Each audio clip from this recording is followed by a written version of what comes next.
explico yo la cante.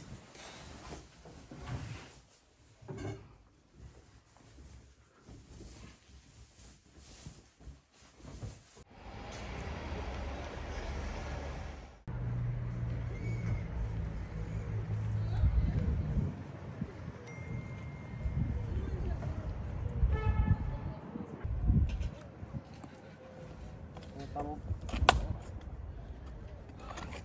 No, Juan siempre llega tarde. Ya ves.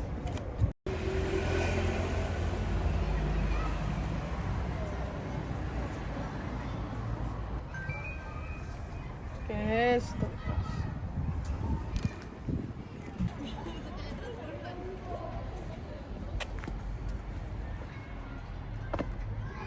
¿Qué hay, mano? Vos siempre llegando tarde, Juan. Mano, me pegaron las cobijas.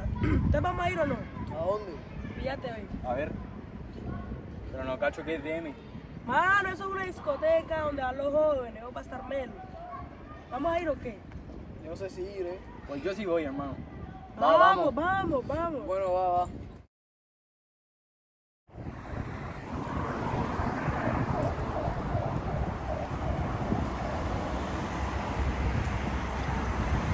Ay, no, hijo, él siempre llegando tarde. No sé. Ya llegué.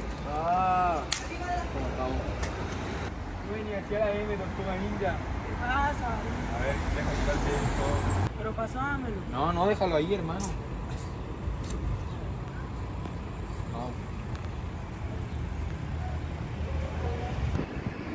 Mano, que ahí está la puerta.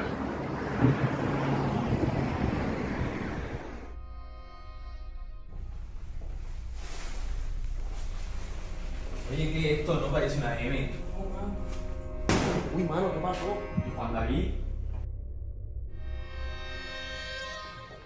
¿Y esto? ¿No es el pañuelo de Juan David?